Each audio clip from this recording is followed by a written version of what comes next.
I heard from Ruby Bradford again this week. She called me to tell me that it all worked out with her art and media event last week. She told me she knew I tried to help, but that I fell short of her expectations. She could never trust me again. She told me she had to be honest, and she wanted me to know that. She said I was on a long list of people who disappointed her. She said it's not going to end well. My friend Patrice told me that her friend saw one of her paintings in a window display this summer, and the presentation was so bad that she was embarrassed to say she even saw it. I asked why anyone would tell somebody something like that, and Patrice said, because she's my friend. We all have a gift to give. Then we become liable for the gift. Some of us have become really good at being unhappy, and others just can't resist sharing the bad news. There's a lot of liability in gratitude. Luckily, the account never runs completely dry. Welcome. Welcome to Sunday Coffee Hour. I'm Stanley Smith at Sunday Coffee Hour. We talk about everything and nothing. This Sunday, we talked about taking a year-long cruise, how hosting the DNC was really bad for business, singing to feel better, and antibiotic resistance.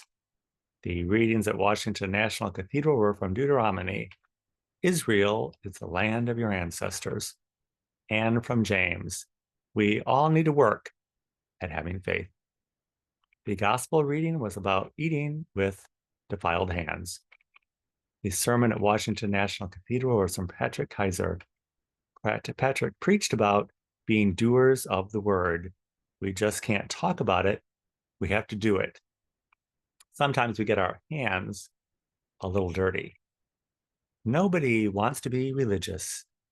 We hear, I'm spiritual, but not religious, but nobody says, I'm religious, but not spiritual. In fact, many people probably are. The church has earned the mistrust of the world through acts of abuse, neglect, and even theft. What's the world to make of the church?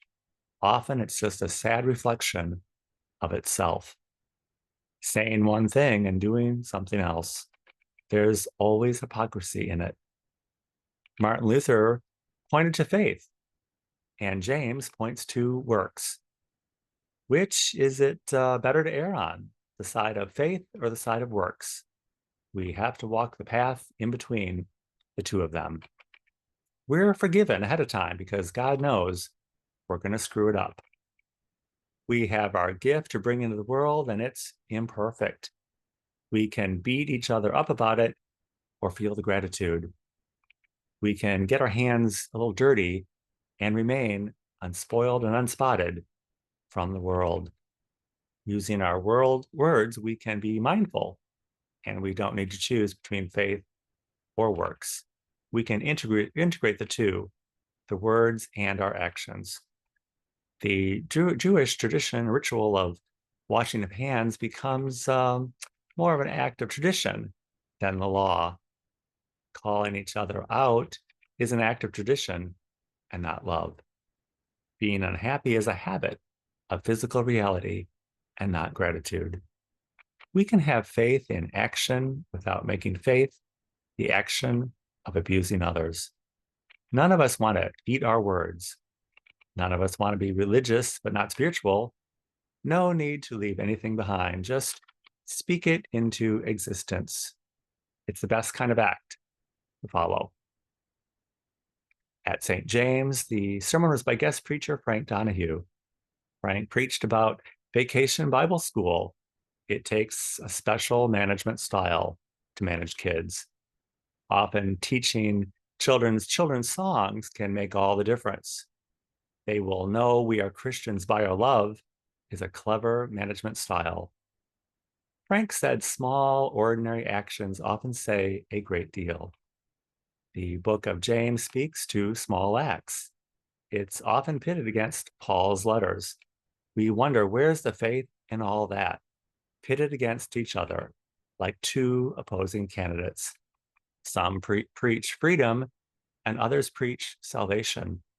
When we have to make a choice, we're blocked in by violence and oppression.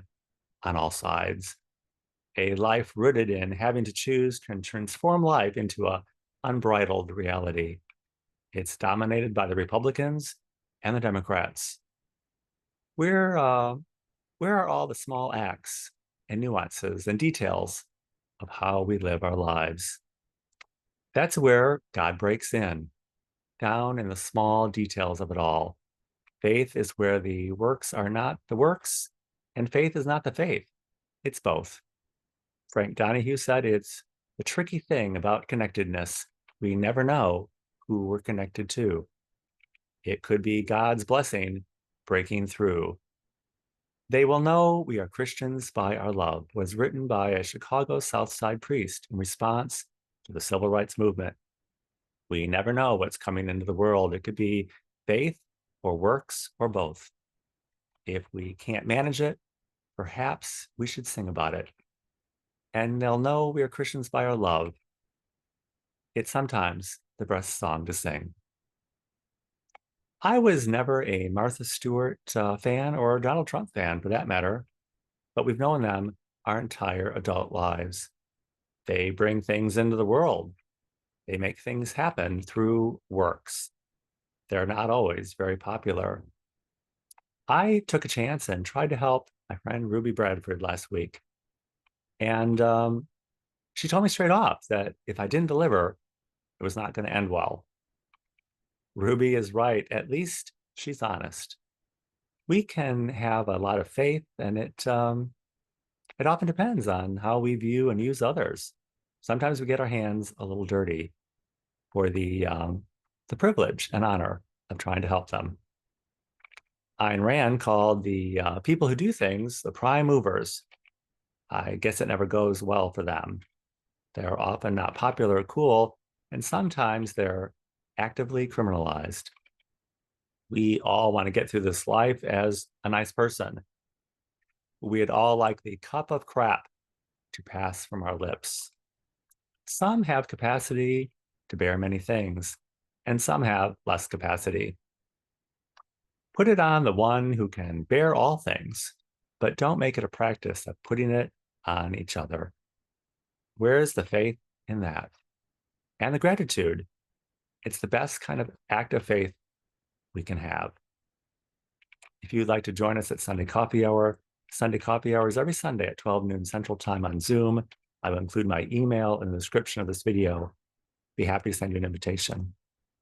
And I look forward to seeing you very, very soon.